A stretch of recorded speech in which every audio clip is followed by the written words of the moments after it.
મારું નામ રાહિલ માથેકિયા છે। હું ગુજરાતમાં મોરબી જિલ્લામાંથી આવેલો છું અને હું ઉઝબેકિસ્તાનમાં સમરકંદ સ્ટેટ મેડિકલ યુનિવર્સિટીમાં અભ્યાસ કરી રહ્યો છું। મારું ફર્સ્ટ યર ને સેકન્ડ સેમેસ્ટર બી પૂરું થવામાં છે અને આ યુનિવર્સિટી ગવર્મેન્ટ માન્ય NMC ને WHO અપ્રૂવડ ગણાય છે અને આ યુનિવર્સિટીમાં 40થી વધારે ફર્સ્ટ યરમાં ટીચર ભણાવે છે। તેમાં પણ તે ટીચર પહેલાં થિયરી ભણાવે છે ને પછી પ્રેક્ટિકલ પણ કરાવે છે। અને એનાટોમીમાં વાત કરી તો એનાટોમીમાં પહેલાં 3D સ્ટ્રક્ચર બધા બતાડવામાં આવે છે અને જો હોસ્ટેલની વાત કરવામાં આવે તો હોસ્ટેલ યુનિવર્સિટી તરફથી યુનિવર્સિટીવાળાની છે અને હોસ્ટેલમાં ફૂલ સેફ્ટી રહેશે, જેમ કે એન્ટર થવા માટે ફેસ સ્કેન કરવામાં આવે છે અને બહારના કોઈ ફેસ જેને ન હોય તે એન્ટર થઈ શકતા નથી અને હોસ્ટેલમાં દરેક જગ્યાએ કેમેરા લગાવવામાં આવે છે અને હોસ્ટેલમાં ઇન્ડિયન બધા ફેસ્ટિવલ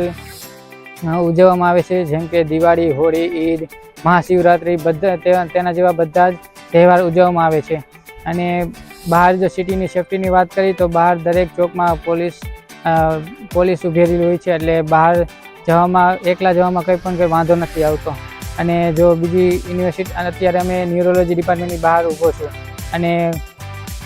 યુનિવર્સિટીમાં દરેક લેક્ચર 100% અટેન્ડન્સ લાગુ કરવામાં આવે છે, એટલે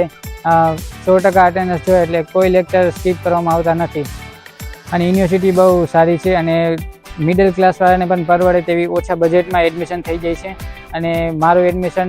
ખાસ કરીને શ્રી હરિ કન્સલ્ટન્સી દ્વારા કરવામાં આવે છે અને તેમાં પણ ખાસ કરીને ડૉક્ટર નિર્ભય સર દ્વારા મારું એડમિશન કરવામાં આવે છે અને અમે પહેલાં ડૉક્ટર નિર્ભય સર સાથે બધી જ ચર્ચા કરેલી કે ક્યાં કઈ યુનિવર્સિટી સારી હોય છે અને તેમણે અમને કીધું કે આ યુનિવર્સિટી ઓછા ખર્ચામાં અને સારી યુનિવર્સિટી તમને પરવડે તેવી છે, એટલે અમે તેના દ્વારા એડમિશન અમે સમરકંદ સ્ટેટ મેડિકલ યુનિવર્સિટીમાં મારું એડમિશન લીધું। અને બીજી તો બહુ સારી યુનિવર્સિટી છે, તો સારી યુનિવર્સિટી છે તો હું ખાસ કરીને શ્રી હરિ કન્સલ્ટન્સીવાળાને થેન્ક યુ કહેવા માગું છું અને તેમાં પણ ખાસ કરીને ડૉક્ટર નિર્ભય સરને થેન્ક યુ કહેવા માગું છું અને થેન્ક યુ સર।